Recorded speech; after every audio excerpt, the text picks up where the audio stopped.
Bible कहेले कि पाप का मजूरी तो मृत्यु है, मगर परमेश्वर का वरदान हमरी प्रभु यीशु मसीह में अनंत जीवन हवे।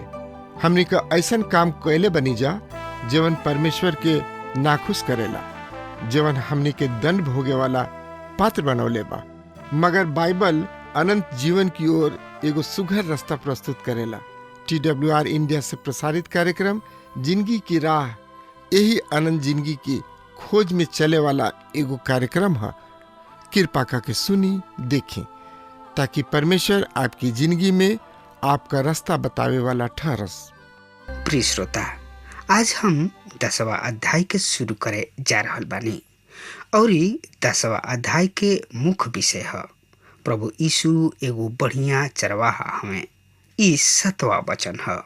ये अध्याय में प्रभु यीशु के मानवता और परमेश्वरत्व पर नजर डाले के सबसे पहले हम यीशु के मानवता पर नजर डाले के और हमनी के प्रभु यीशु के एगो सेवक के रूप में भी देखे के। तो एकरा बारे में जानकारी खातिर रउआ हमरा संगे पढ़ी। यूहन्ना रचित सुसमाचार 10 अध्याय 1 पद से लेके 6 पद में एह तरी से लिखल बा। सुनी, हम पढ़ रहल बानी। हम तोहनी लोग से सच सच कहतानी, जे केहू जे दुआरी से भेड़शाला में ना घुसला पर ऊ और कोनो ओर से चढ़ जाला, ऊ चोर और डकैत ह। पर जे दुआरी के भीतरी घुसला ऊ भेड़न के सही चरवाहा ह।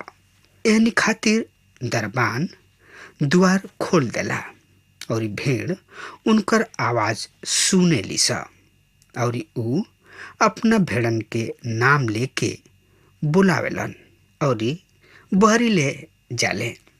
और जब वो अपना सब भेड़न के बहरी निकाल चुकेलन तो उनके आगे आगे चलेलन और भेड़ सब उनका पीछे पीछे हो ले लिसा।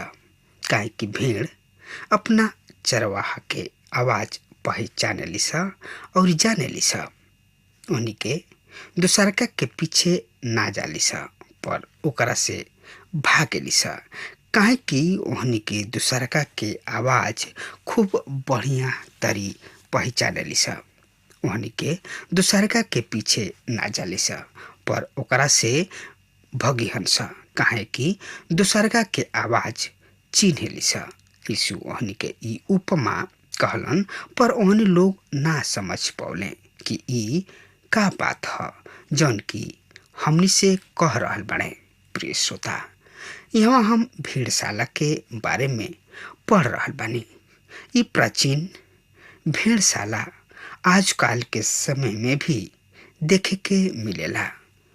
ई एगो सार्वजनिक भेड़शाला रहुए।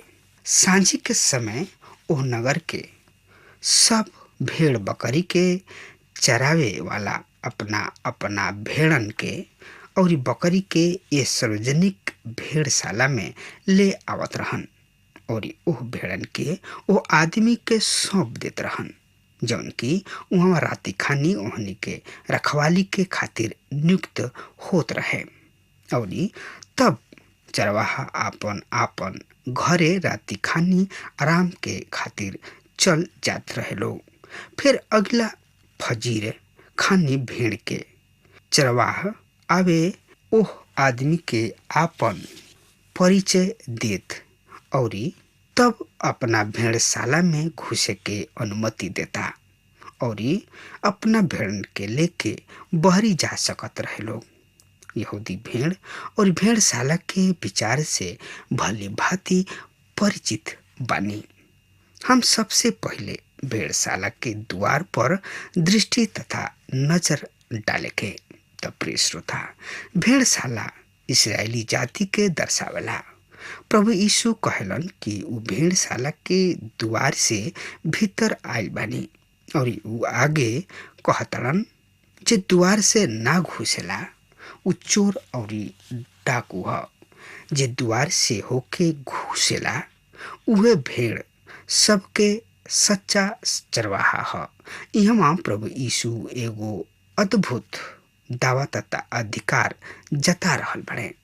उ उचित ढंग से बहरी अइले। उ पवित्र शास्त्र में कइल गइल भविष्यवाणी के पूर्ति के रूप में अइले। उ व्यवस्था के अंतर्गत अइले, जैसे कि गलतियों 4:4 में बतावल गइल बा। जब समय पूरा भइल तब परमेश्वर अपना एकलौता बेटा के भेजले, जौन की उ स्त्री से जन्मले और व्यवस्था के अधीन पैदा भइले। प्रभु यीशु पवित्र शास्त्र के अनुसार राजा दाऊद के घराना से आई हैं। लूका रचित सुसमाचार 1 अध्याय के 32 पद, उ मीका 5 अध्याय के 2 पद के अनुसार बेतलहम में पैदा भइले। उना केवल दाऊद राजा के राज घराना से आई हैं, वरन उ कुंवारी मरियम से जन्मले। एशिया 7 अध्याय के 14 पद के अनुसार और एशिया 11 अध्याय के अनुसार यीशु के ठूठ से निकलले। ई एगो बहुते रुचिकर बात बा कि प्रभु यीशु के जन्म के समय दाऊद राजवंश एगो साधारण किसान के परिवार के रूप में रह गोल रहन। दाऊद के बाबू यीशे बेतलहम के किसान रहन।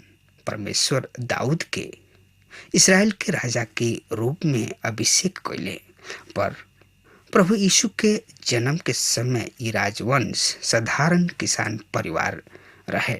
उ एगो ठूठ में से प्रभु यीशु अंकुर के ऐसन फूट निकलले। उ एगो साधारण बढ़ई रहन। ए तरी उनकर विषय सब भविष्यवाणी अद्भुत रीति से पूरा होता। मित्र, हम देखतानी कि प्रभु यीशु मसीह हमें और उ द्वार से घुसल बाने, जौन की प्रमाण पत्र प्रभु यीशु मसीह की बा और हम उनका प्रमाण पत्र से संतुष्ट बानी। पर धार्मिक अगुआ प्रभु यीशु के अस्वीकार कर रहल बाड़े लोग। पर यहाँ प्रभु यीशु मसीह ओहनी के चुनौती दे रहल बाड़े कि सच्चा और बढ़िया चरवाहा हम हई और इस्राएली जाति भेड़शाला हमें और प्रभु यीशु एगो बहुते बढ़िया चरवाहा हवन। प्रिय श्रोता, और ज्यादा जानकारी खातिर वह हमारा संगे आपन पवित्र शास्त्र बाइबल निकाल ली। यूहन्ना रचित सुसमाचार 10 अध्याय 2 और 3 पद में एह तरी से लिखल बा। सुनी, हम पढ़ रहल बानी। पर जे दुआरी से भीतरी घुसेला उ भेड़न के चरवाहा ह। ओकरा खातिर दरबान द्वार खोल देला और भेड़ उनकर आवाज सुनेली स और उ अपना भेड़ सब के नाम लेके बुलावेलन और बहरी ले जाले। प्रिय श्रोता, ई दरबान पवित्र आत्मा हमें उ प्रभु यीशु मसीह के लोगन के दिल के द्वार खोले लन। प्रभु यीशु के वाणी के पहचाने में सहायता करलन। बढ़िया चरवाहा पहले अपना भेड़न के नाम लेके बुलावेलन।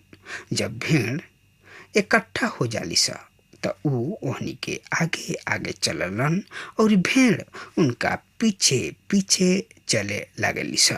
प्रभु यीशु अपना भेड़न के जुड़ावाद से निकाल के ले जाई हैं। उ ओहनी के परमेश्वर के राह पर मार्गदर्शन करी हैं।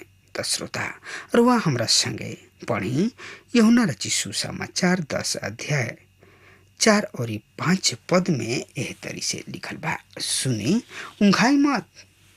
और जब वो अपना सब भेड़न के बहरी निकाल चुकेलन त उन्हीं के आगे आगे चलेलन और भेड़ उनका पीछे पीछे चले लागली सा, काहे कि उन्हीं के उनकर आवाज चिन्हली सा।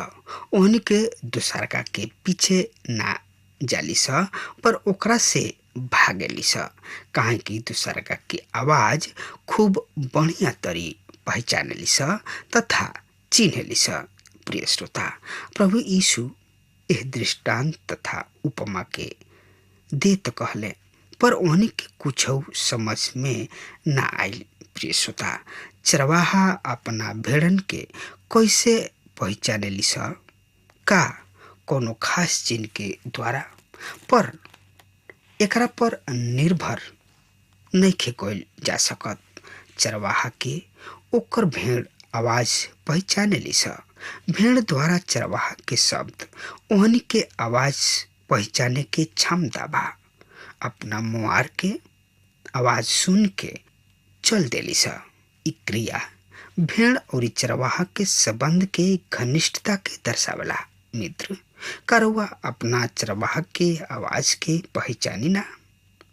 यदि ना तो रउआ उनका नजदीक में बढ़े के जरूरी बा। उनका नजदीक में आइल बहुते जरूरी बा।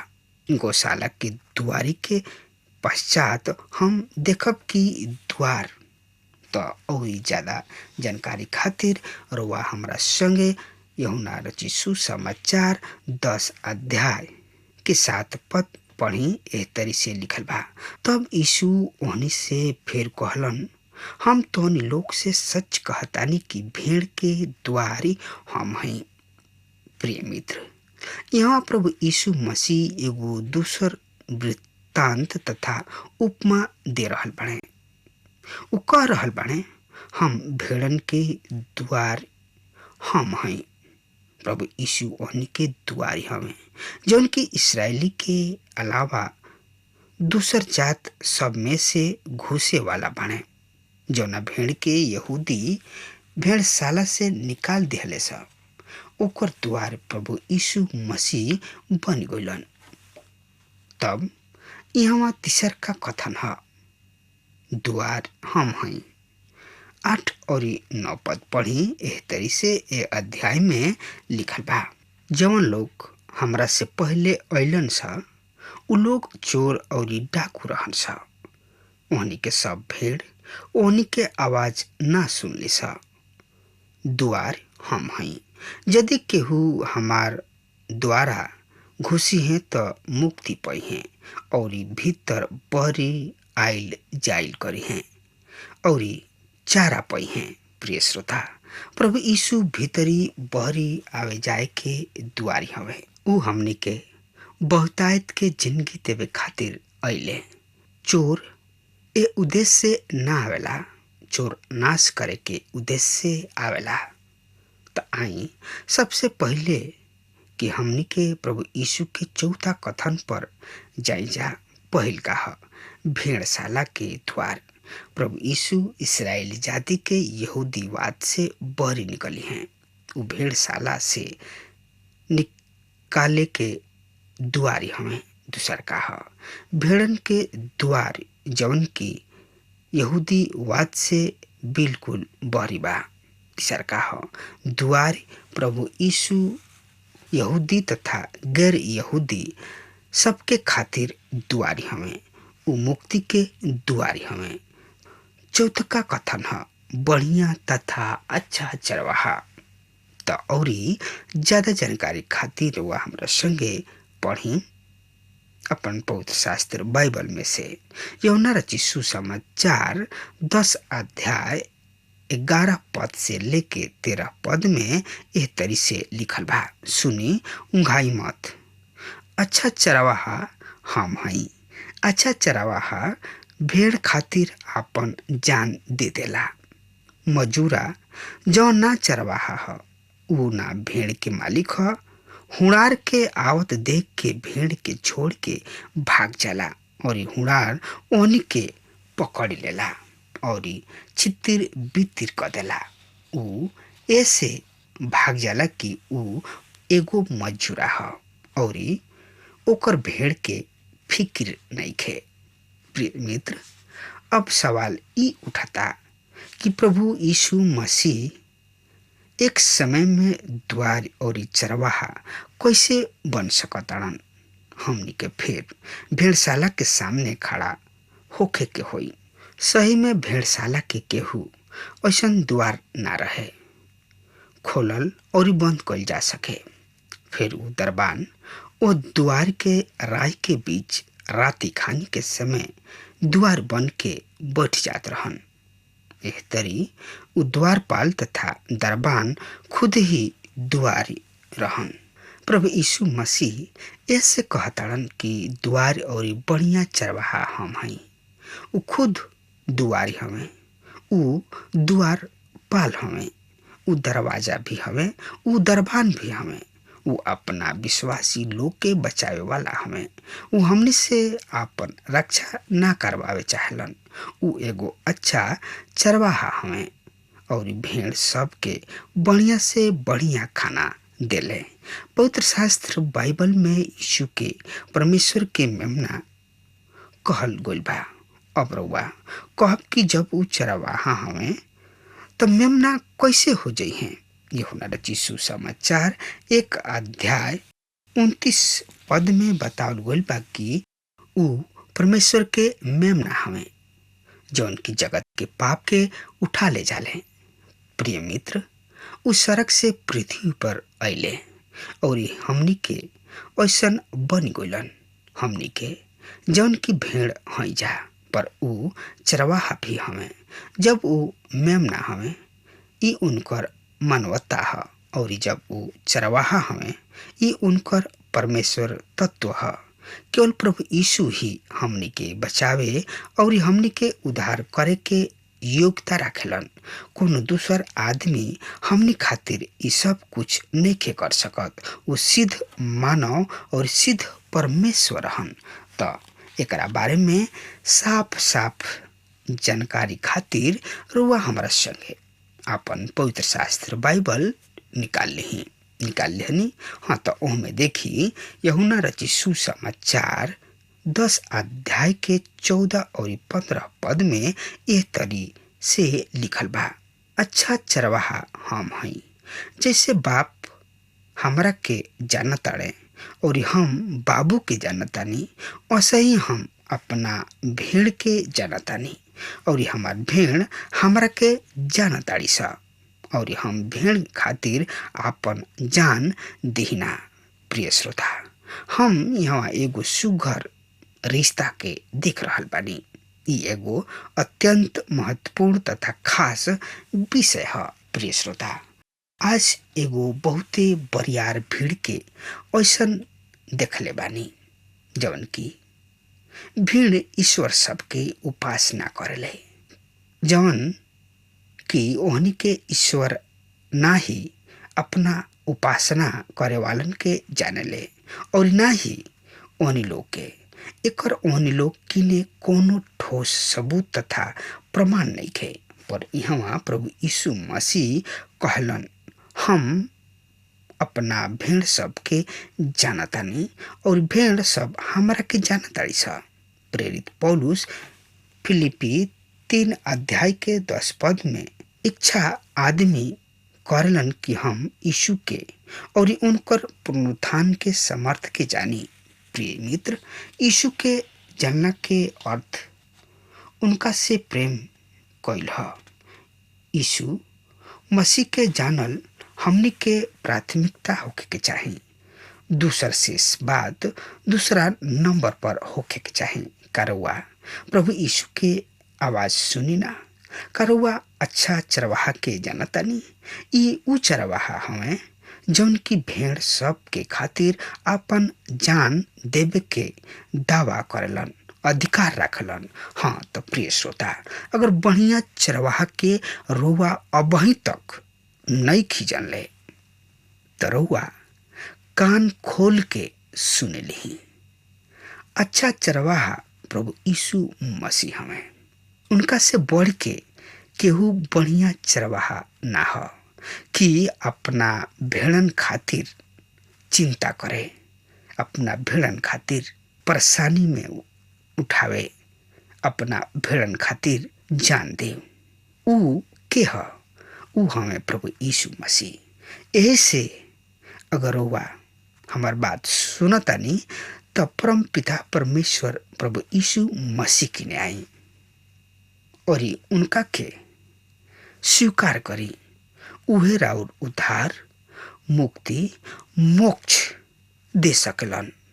अन्यथा इस दुनिया में ऐसा केहू नहीं खे कि ऊ मोक्ष मुक्ति दे सको। सिर्फ एक ही बने जौन की उद्धार दे सकले, ऊ हमें प्रभु यीशु मसीह। ऐसे ऊ आपन जान दे के अपना भेड़न के बचावे वाला हमें। श्रोता, अब हमार समय खत्म हो रहा बा, तब तक खातिर रुआ हमरा के आज्ञा दही। परमेश्वर रुआ सबके आशीष प्रदान करस। आमीन।